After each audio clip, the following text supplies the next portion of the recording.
Okay, cool. All right, so thanks so much.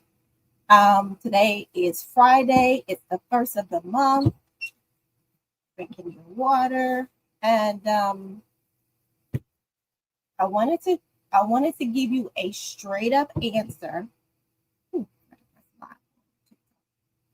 Wanted to give you a straight up answer on a FAQ about if a non-medical home care agency can be credentialed with private insurance.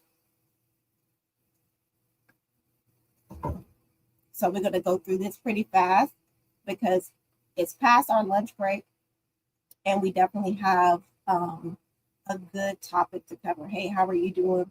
But first, let me, I'm going to put this in the comments. Today, we're talking about this is the FAQ Friday. FAQ Friday. Can a non-medical home care agency get credentialed with a private insurance? Typing it in. And please share it out. Home care agency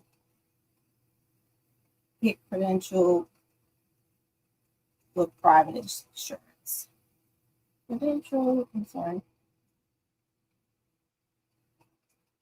And okay. All right. So if you've ever wondered if a non-medical home care agency can get credentialed with a private insurance, give me the number one.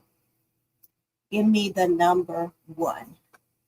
These are questions that I want to answer for you that you won't be able to find on if you were searching on doing a Google search, if you were on YouTube, but it's really important to know.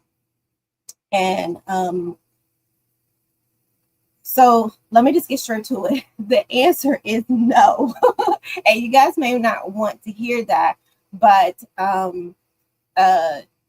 if you've ever wondered if private insurance, like I specifically got asked about Blue Cross Blue Shield, like yesterday.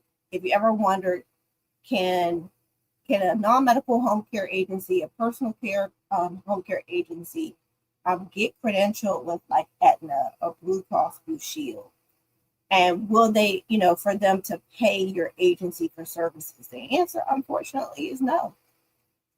This is one of the most asked questions, but today I'm going to clear up why. Why Blue Cross Blue Shield, Aetna won't pay for your services if you are a non-medical home care agency. So number one, private insurance agents, like the PPOs, like Aetna, like Cigna, like Blue Cross Blue Shield or Care First, they typically only cover skilled services. I know. Hey, how are you? They typically only cover skilled services. And I know that's not something you want to hear, but it is the truth. Why? Because private insurance companies reimburse for services that are considered medically necessary. So if you're following and you're watching, please type that in the comments for me. Private insurance companies like your Aetna, like your Cigna, like your Blue Cross Blue Shield, they would not credential a non-medical home care agency because for personal care agency, and definitely not like a homemaker companion agency, because they are only reimbursing for services that are medically necessary. Type medically necessary in the comments. It has to be medically necessary. It has to be ordered by a licensed physician, and it has to be provided by a skilled or medical professional. You guys got that? Those are the three qualifications for for private insurance wanting to say you qualify to be credentialed. And so unfortunately, a non-skilled home care agency doesn't fit in that category. Your services are not medically necessary. Your services are not ordered by a physician, and your services are not provided by a licensed medical professional. Services like personal care, or what you guys like to say, the ADLs, like bathing, like meal prep, they may be essential, but they're not considered medical according to the insurance billing rules. And so a private insurance company will automatically say, okay, according to the insurance billing rules, we would not even consider you in our network. So that's why they will pay for skilled services like wound care, like physical therapy, and skilled nursing. Private, if it's not underneath those categories, hey Mika, then typically they're not going to cover that. Okay, so Hansel Home Care, so non-medical home care doesn't need insurance? No, that's not what I'm saying. And I'm answering a question on TikTok. What I'm saying is that just like my book, 15 ways to get paid in your home care or home health care agency, if you are a non-skilled personal care home care agency, private pay insurance is not one of your ways. There are several other ways that you can get paid, but private insurance is not one of your ways. So we're going over the reasons why. Number one, the services that a non-medical home care agency would offer is not considered medically necessary, physician-ordered services. Number two, the private insurance reimbursement model is built around what's called CPT or HCPCS codes. And if you guys are following me, I'm going to get to that. So you guys want me to get directly to the answer, and I'm trying to give you the information. So let me flow with the reason. If you want me to just say you can't do it, I can just end the live right now. So I got people on Instagram asking me, so you can't. So if you got your answer, you guys can leave, right? Because you're not trying to listen to the reason why, right? And then I've already said before, there are plenty of other ways that non-medical home care agencies can get paid. So they can get paid, right? So number one, if you're not, the reason why so what I want you to do is when you get this information, don't say, woe is me, because the private insurance won't, you can't apply for private insurance for them to reimburse you. Just say, okay, there's other payers out there, and there definitely are, right? So number two is that for private insurance, the reimbursement code is built around CPT/HCPCS codes. So CPT stands for current procedural terminology. HCPCS stands for Healthcare Common Procedure Coding System codes, right? All right. I know these are big words, but we are home care CEOs, and we do need to know our industry. We need to know our industry. This should also help you with your business planning if you're planning on getting started, right? So those acronyms were pretty foreign, right? It's like, okay, Shonda, so what does that mean? Okay, so here. Let me break it down a little bit more plainly to you. Thank you so much for the likes. And if you were doing an evaluation for if your non-medical home care agency was doing an initial assessment, you typically don't ask for ICD-9 codes. In fact, if you know what an ICD-10 code is, give me the number 1. Thank you so much for liking the lives.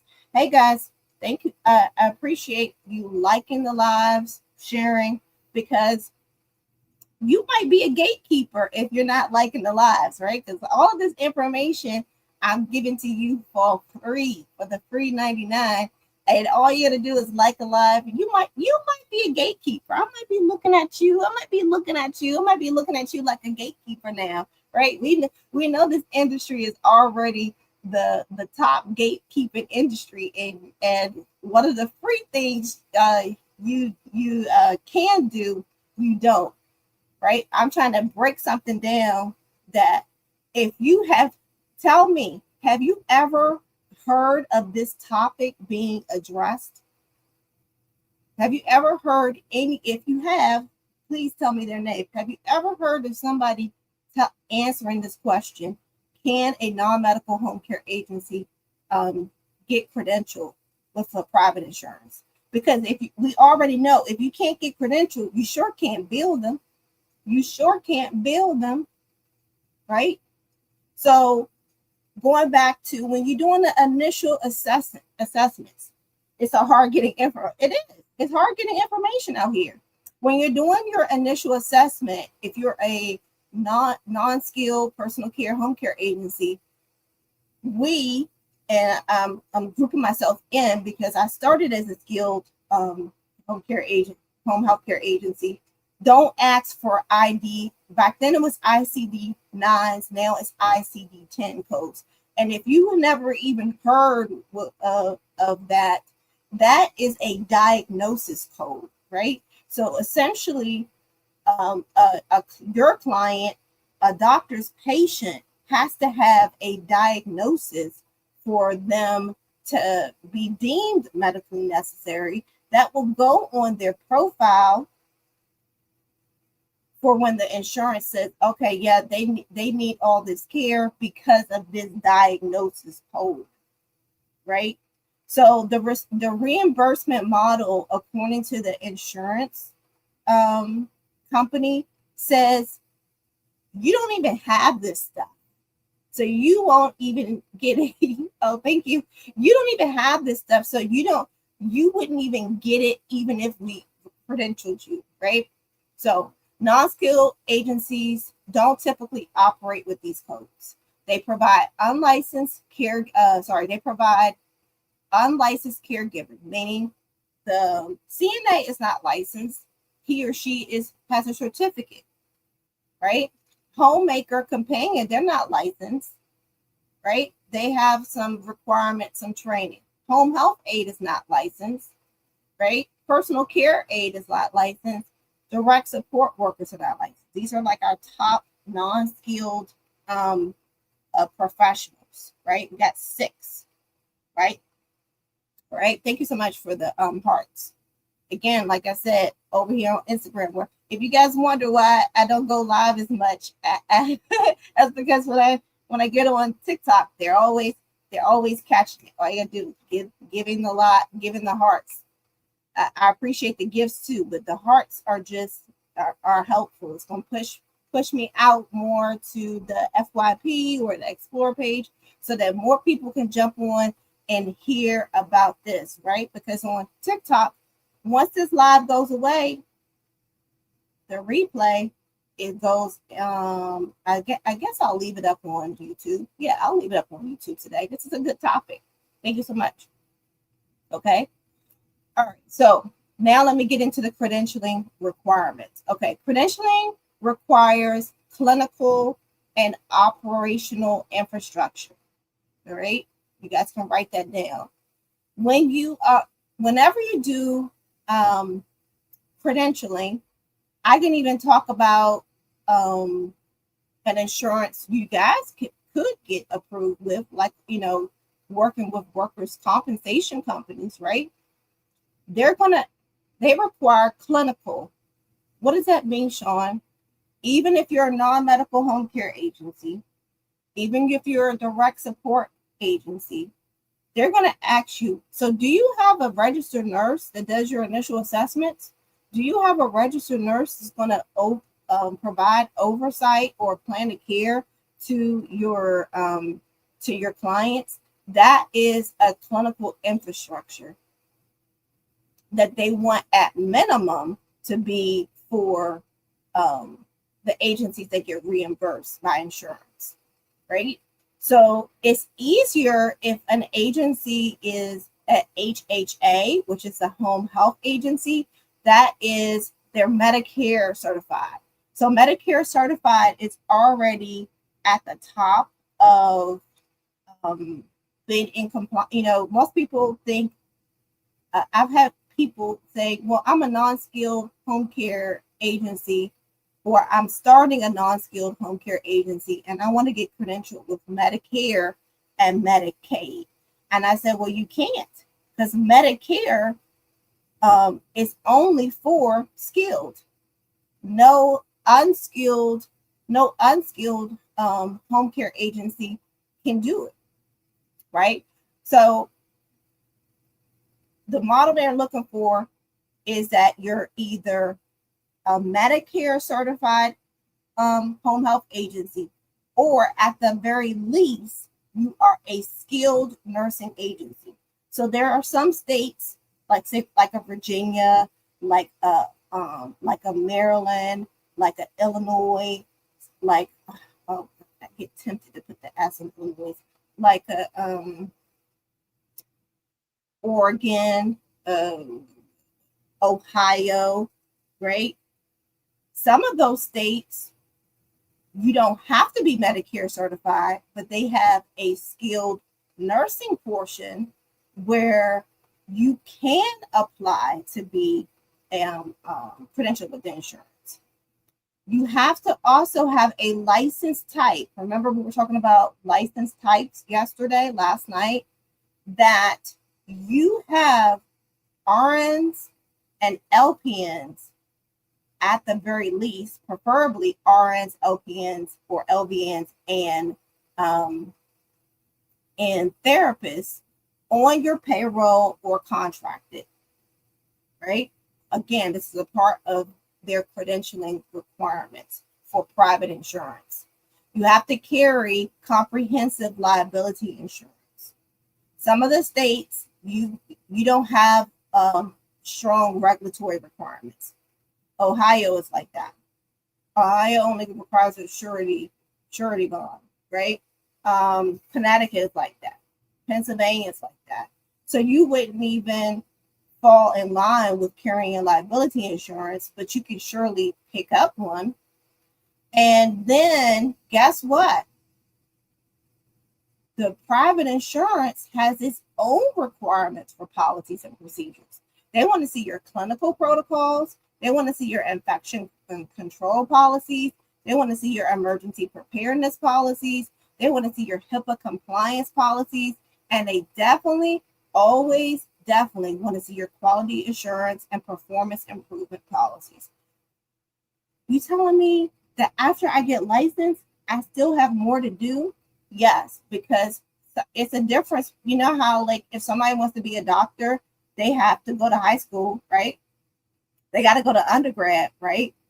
But now they got to go to medical school, right?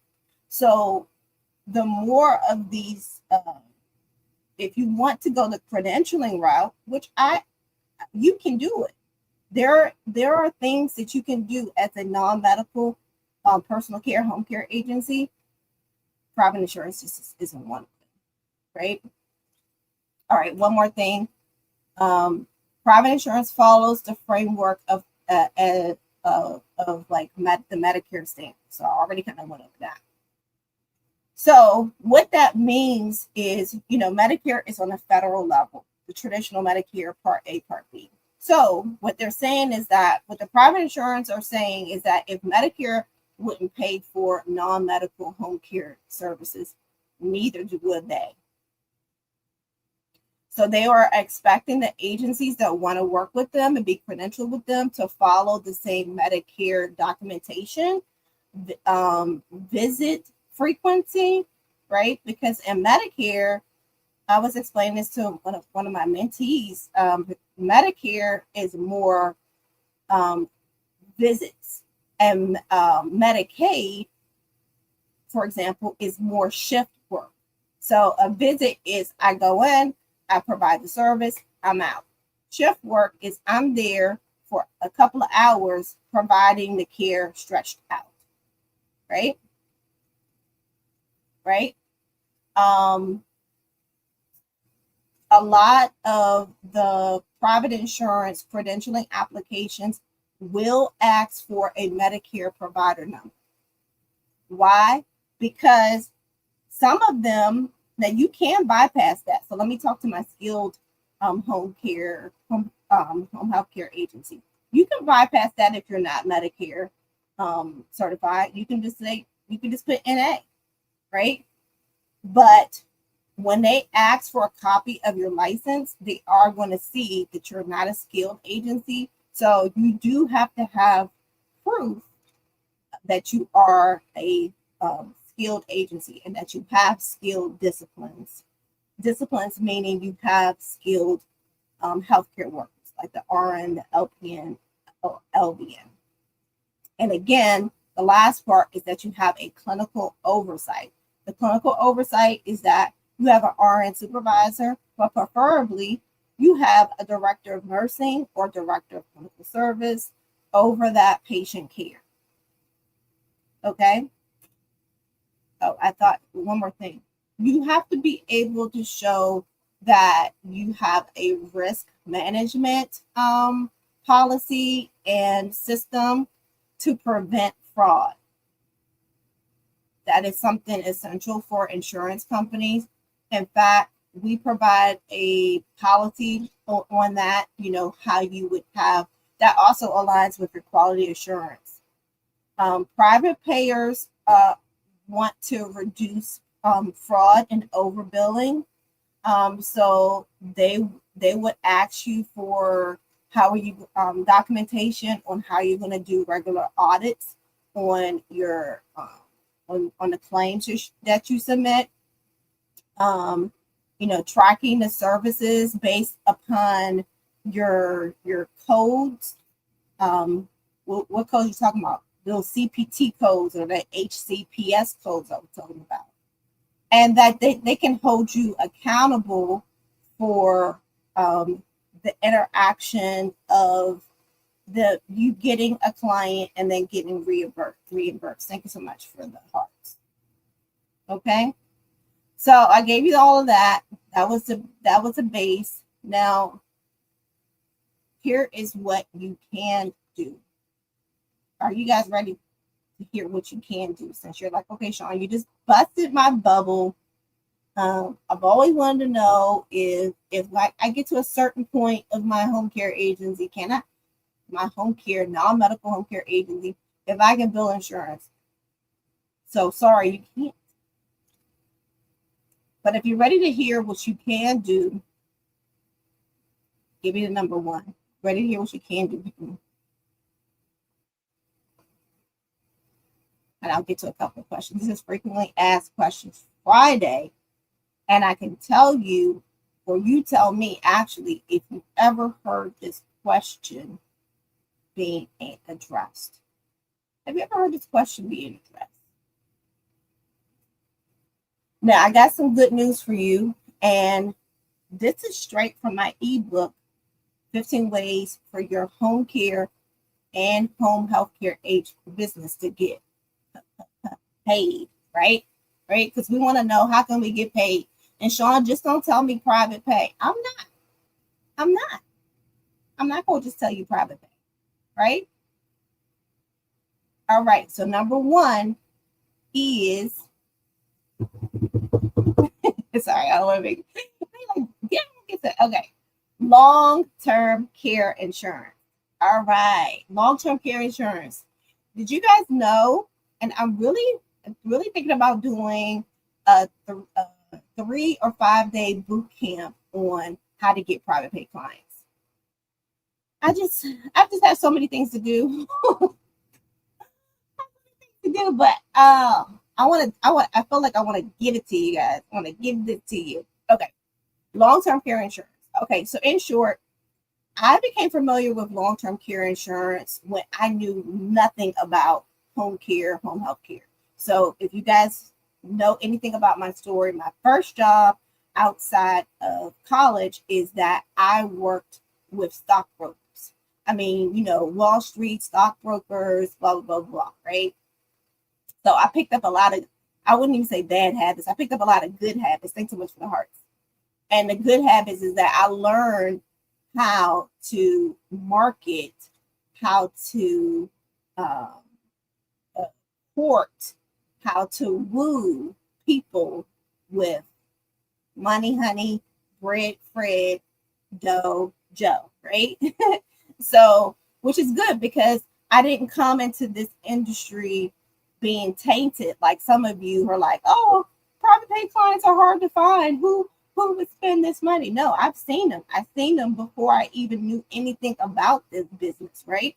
And I saw people doing $20,000 deals over the phone with just a phone call. I saw people doing $50,000 deals over the phone. And the way that God, set my path up is that my boss, my main boss, I work for two people. This one lady, was my boss. She is considered a senior vice president, right? So in the wealth management world, a senior vice president means she manages, I just happen to be a female. She was like one of two of the top females in our state, right?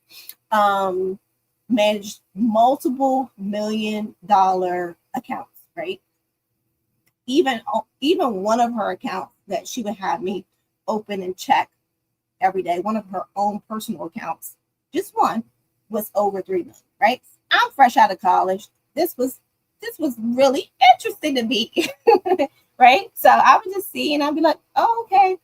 But I knew that was her money, right? I never was like, ooh, how could I get this, right? I never had that kind of spirit or anything like that. So one thing is that I didn't know back then is that she did annuities.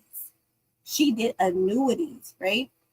And their annuities is one aspect, but then what you don't know is that people, just like you probably hear more people talk about life insurance than you hear people talk about long-term care insurance, right? So in these private groups at country clubs or overbridge or whatever, somebody is telling somebody when they were 45, 50 or whatever, you should get this long-term care insurance policy in case something happens. And you guys know, I think Chris Rock has this joke about insurance is for in case, and I don't curse, S happens, right?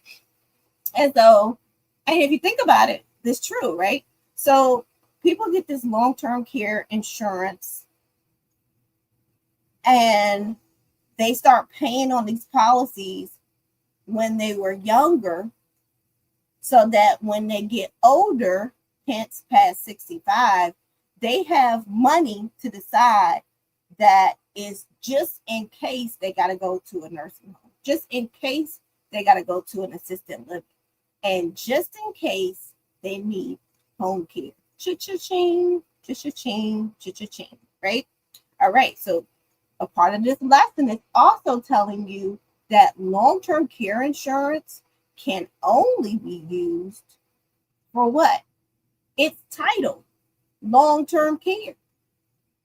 It can't be used for the house, for fixing up the house, unless the house needs modifications to accommodate your long-term care. Those like bath modifications, the having the thing to make the steps into wheelchair. Then, yeah, now I can use it for that. So in reading and understanding and comprehension, which I'm learning because my son is in first grade going to the second grade, right? There's reading and then there's comprehension, right? And so sometimes I feel like as you guys are learning things about the home health care industry, you read it, you see it in a Facebook group, you look something up, but you don't understand it, right? So in short, this is one of the best not talked about insurances that a non-medical home care agency should try to align themselves with. And this, if I can be honest with you, no, I'm always honest with you. If I can be frank with you, this is the one that the home care agencies that do nothing but private pay are making their most money off of. They're making their most money off of people who have long-term care insurance.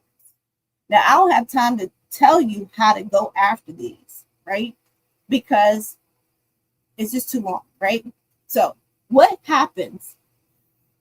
These policies reimburse the client directly. You provide the service to the client in a private pay model. Long-term care insurance doesn't have a credentialing process, right? You provide the service in a private pay model, and you give them your private pay rate if you have a good fee schedule, and the services that you provided to them are underneath your non-medical personal care direct support services model, and the family pays for it, and they get reimbursed by their long-term care insurance. That simple. So it's not insurance like Humana. It's not insurance like Aetna. It's not insurance like Cigna, but it is an insurance company. So more so, you want to think, when you hear insurance, you want to think more like State Farm, Geico, Travelers, right? So let's even take your homeowner's insurance, right? If you had a claim, let me do the car insurance. Your car insurance, covers things for if you had an accident, right? Only thing is that with the long-term care insurance, it doesn't matter whose fault it is, right? So if the client fell and now all of a sudden they need long-term care insurance, they're not like, well, who did this before we decided to pay? No, they picked their policy total, whether it's $100,000, $500,000, $750,000, and they can use it up until it dries out. Now, guess what? They can use that in addition to other monies that they have. They can use it in addition to other monies that they have. So remember how I said most of my clients have multiple payers.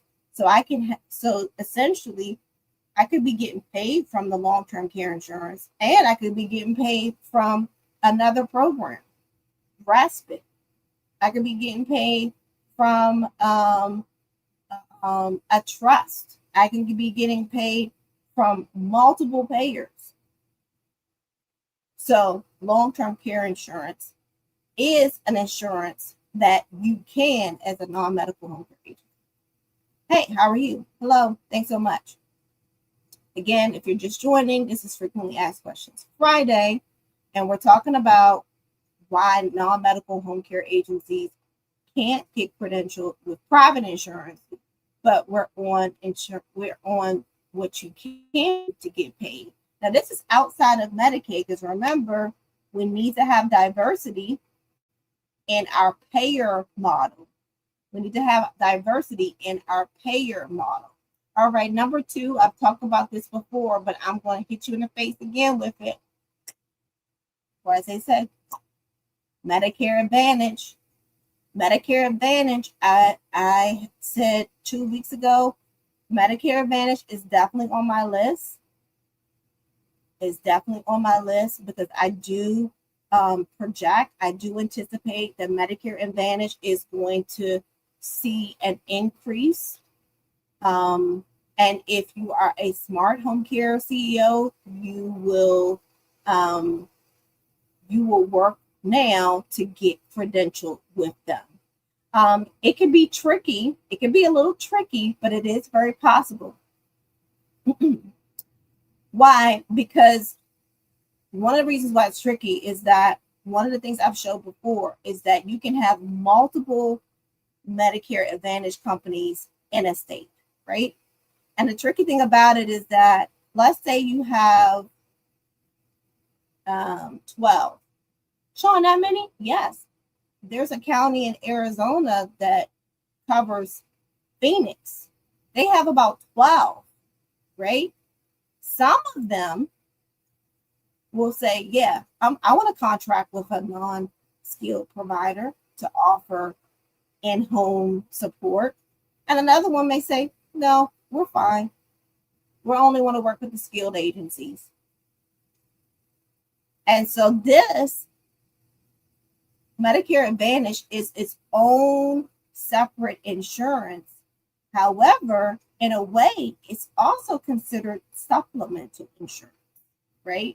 Meaning the person can have Medicare Advantage and another type of state insurance or support. They can have Medicare Advantage and Medicaid, Medicare Advantage and Medicare, traditional Part A and Part B, or some other kind of assistance, right?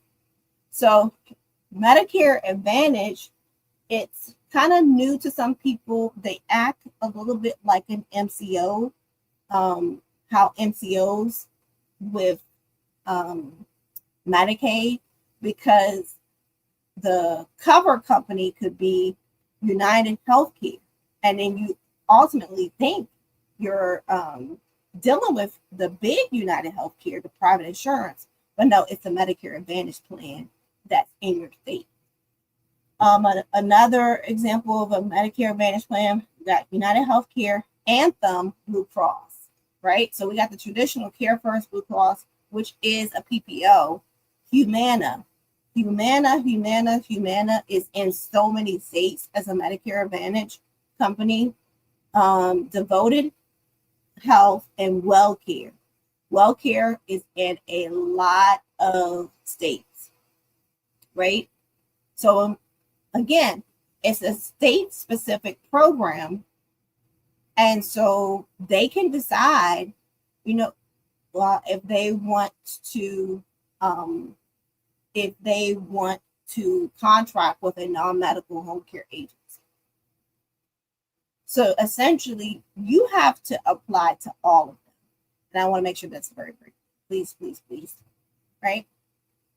Another insurance that we talk about, but again, I don't think we quite understand.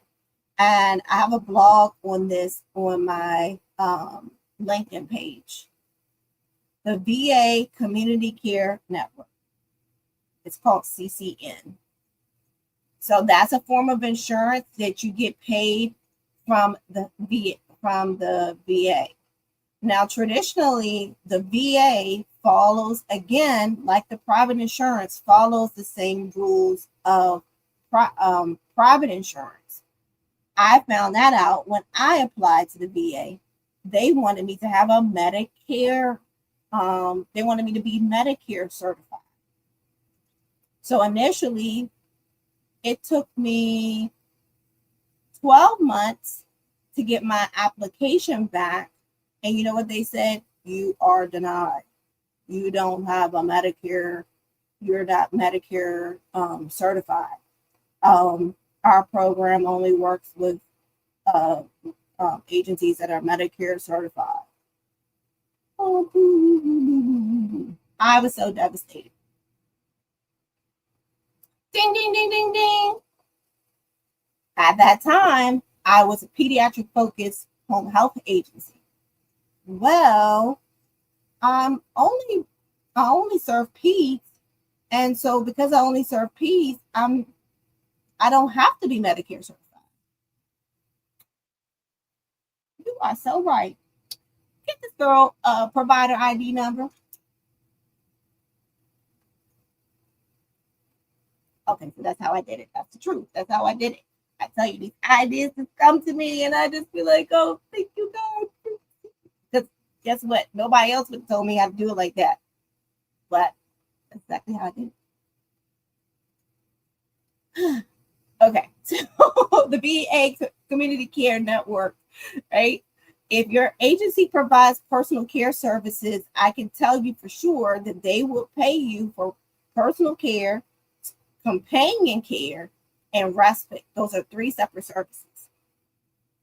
You have to register with them as a vendor and get referrals, right? But again, this might be closed in your area. Now, you guys take closures and wait lists to the chin. Y'all get knocked out, when you're supposed to keep going, because that's not supposed to be your only revenue source, right? So, in the West Coast, the VA Community Care Network is called Tri-West. Midwest to over to East Coast, it's called Optum for regions 1, 2, 3, right? I'm gonna make sure I have the link to that article up top in my link in my bio so you can see it. All right. Managed long-term services and supports. The acronym for that is MLTSS. They're not private insurance per se, but private companies like Amerigroup, Aetna Better Health, and Molina act as MCOs managing state waiver programs, right? So that is the MCOs. Not all states have MCOs, right?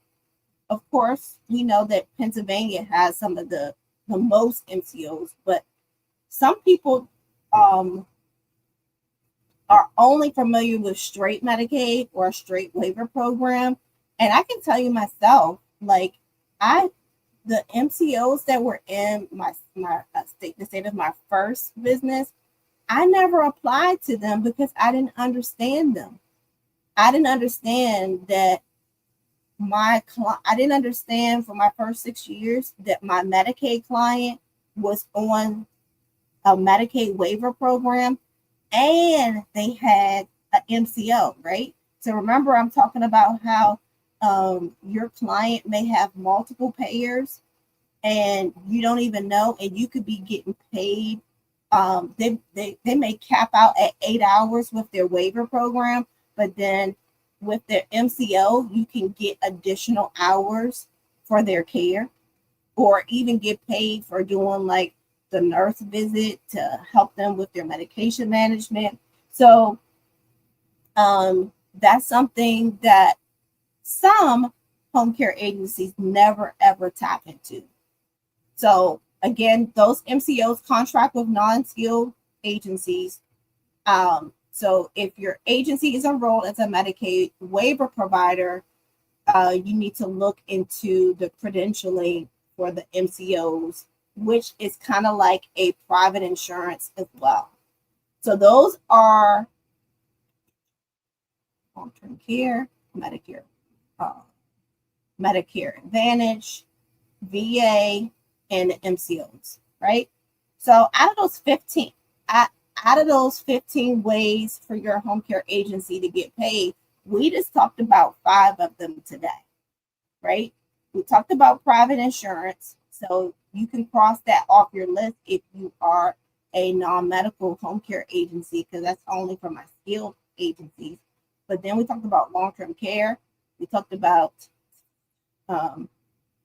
Medicare Advantage, Medicaid waivers, VA Community Network, and MCOs.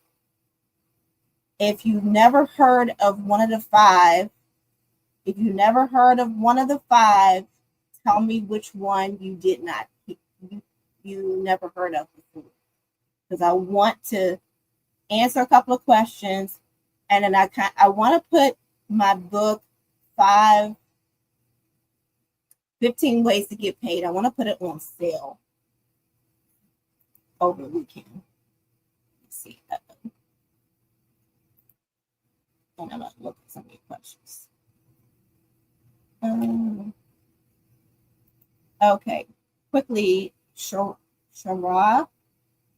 what's your name? Do you have to have a certain amount of money or financial backing to apply for a contract with the Department of Aging in Illinois? Department of Aging, I believe, yes. For some weird reason, they do want you to have what's called financial solvency. So financial solvency is like a requirement where they want to see, you have to average out 3 months of payroll, of anticipated payroll, right? And the best way for you to do that projection is to imagine that you have 10 clients. A lot of you would do the lesser amount. You might say, 3 clients, 5 clients. A good way to do that equation is imagine if you have 10 clients, right? And just do an equation. This is my quick answer. 10 clients, 8 hours a day, and just do Monday through Friday, how much money you're paying your caregiver, and then do that, and then that might be 40,000 or more. Now that's in Illinois. That's not in other states. Other states don't ask you to have financial solvency. Okay. A good question. Thanks, Michelle. Again, this is frequently asked questions Friday, and just wanted to answer some questions that you don't normally hear about or even understand. They definitely are not in any kind of Facebook group. And let me see. Okay, you didn't hear about those. While I'm trying to make, this ebook on sale, the weekend, it's First Fridays. Let me try to do that.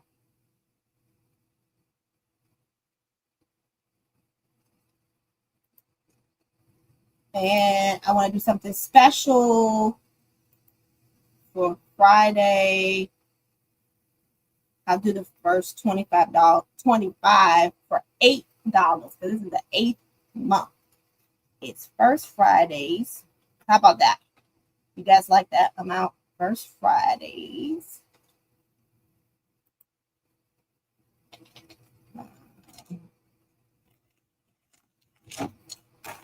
It's payday for some people, but because we are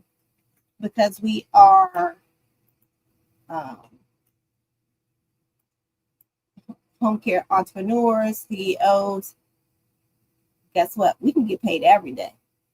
We can get paid every day. If you think about it, you should be seeing payments come through every day.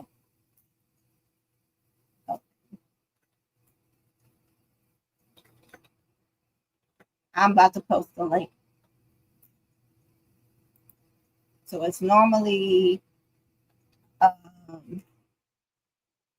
$49. So I'm taking $41 off. To 25. Sorry, I didn't do this earlier. I just really thought about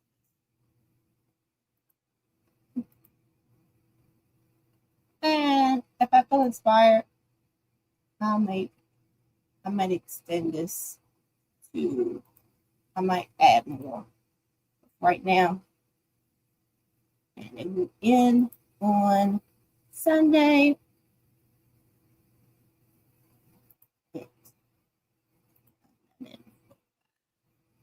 So that way somebody sees it in replay.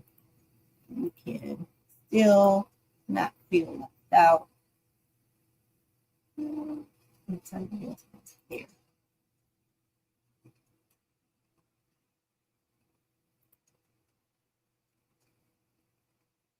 Let me show you what it looks like so you know you're getting it right.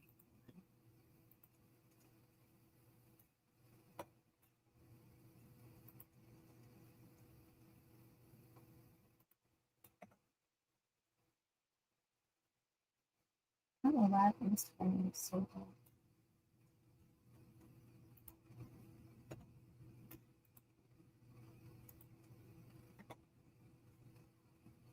Okay.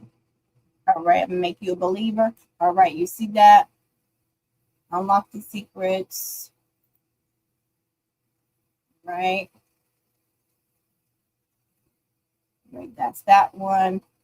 I'm gonna put it in the link in my bio. Let me show you guys here on tickety top. And then finally,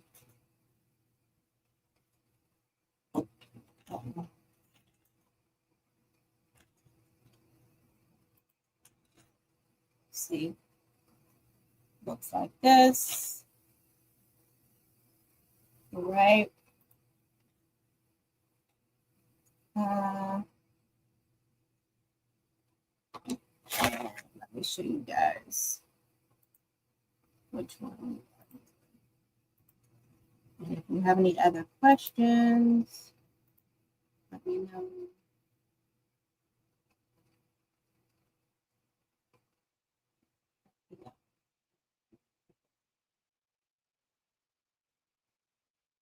It's First Fridays. I just put the link over there on Facebook and YouTube World. And for those of you on other platforms, I have a link tree that should be in my bio. And I just felt like giving. First of the month. This is my birthday month, so I'm planning some special things. That's why I said I didn't want to overexert myself doing like a boot camp. But, okay, just put it there.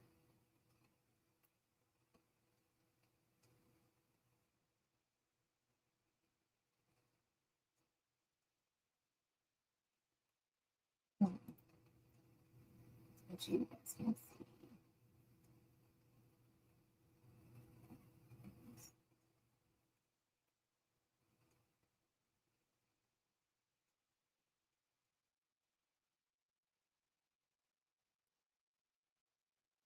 Okay, it's at the top if you go down. Okay, make sure I don't have any other questions before I get off. Okay.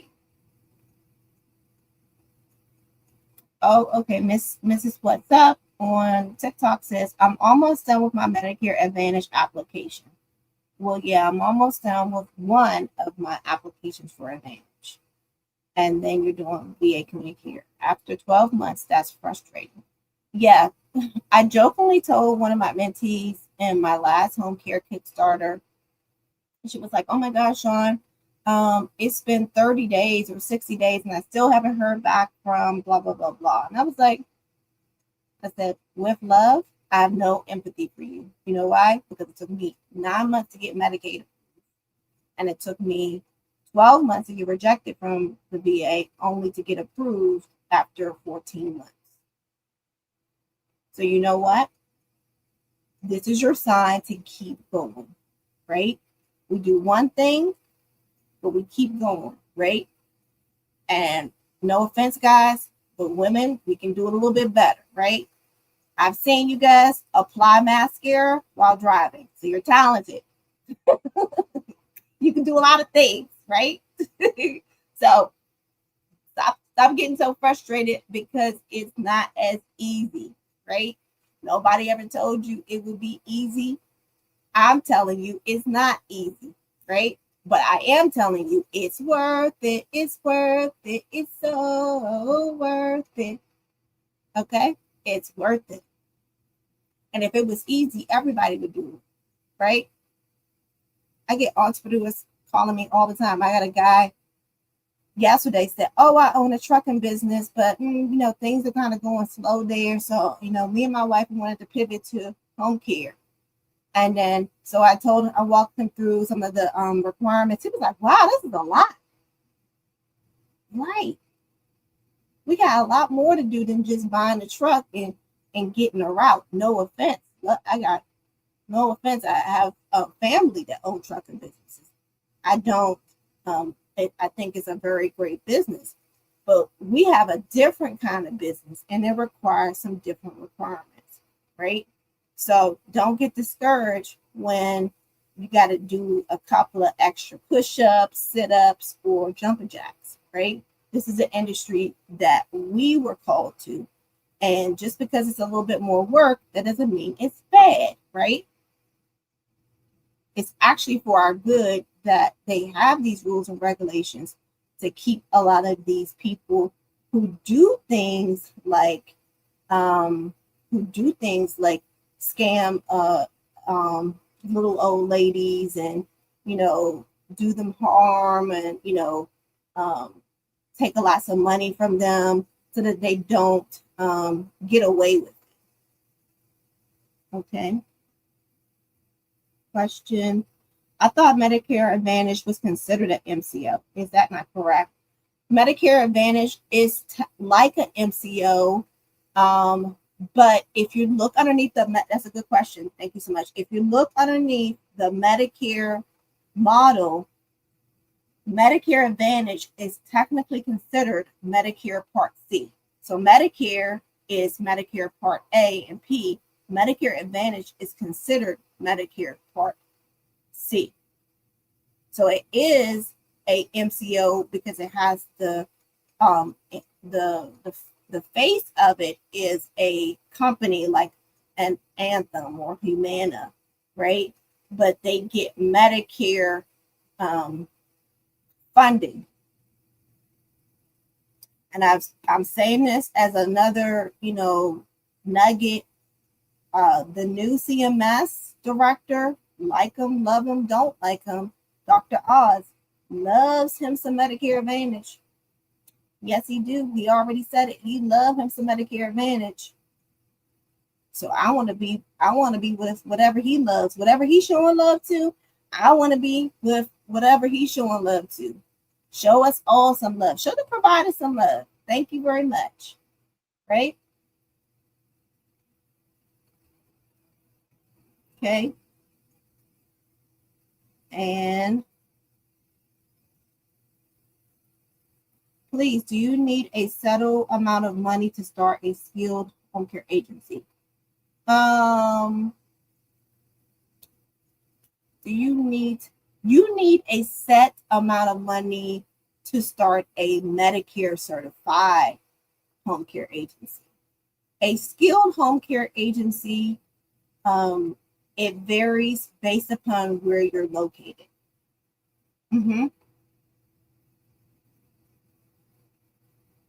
Okay, great. Yes, mask everybody driving. You know you do it, Mrs. What's up?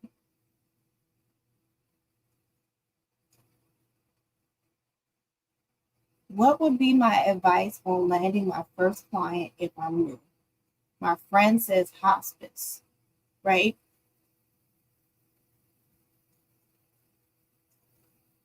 Yes, I just said that non-skilled home care agencies can do Medicare Advantage. All right. So I don't think I have any questions. Okay. My advice, you guys ready for this? And then I'm going to get off. My advice for landing your first client.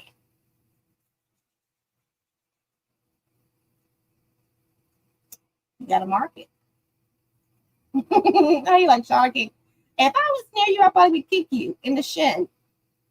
Guess what? You have to market. So your friend says hospice. I'm answering a question on TikTok. She said her friend says hospice. Are you ready for a hospice client? Do you know what a hospice client means? Do you know who the hospice referral sources are? Do you know the typical lifespan of a hospice client? All these things you need to know. And that's a part of your marketing plan.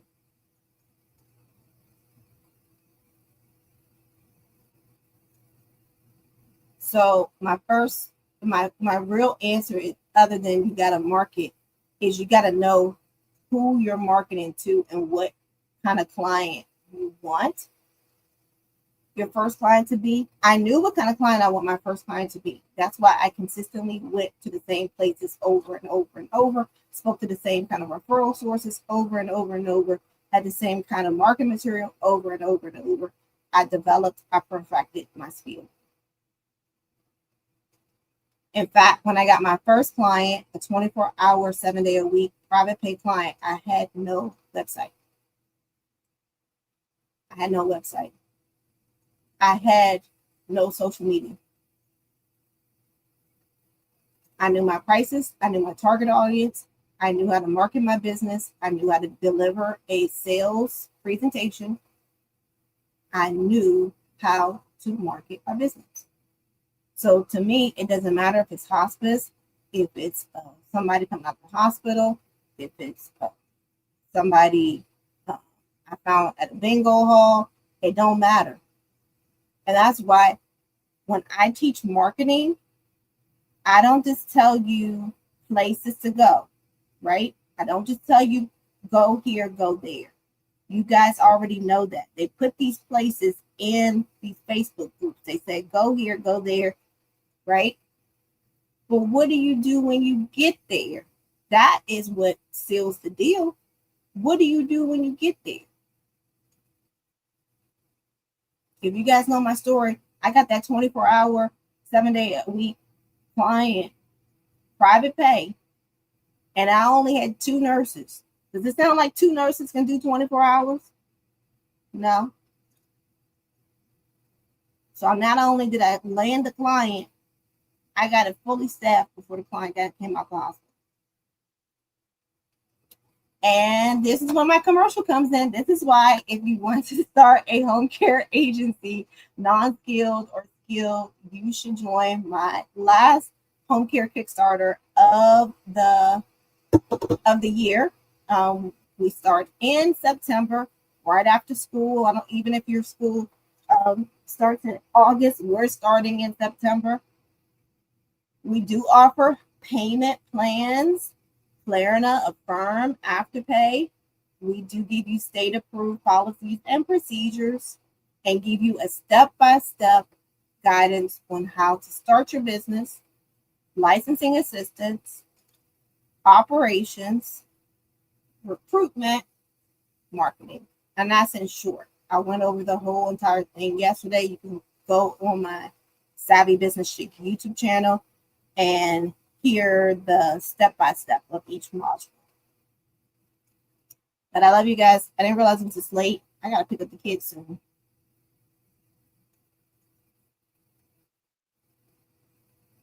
Bye. Bye, guys.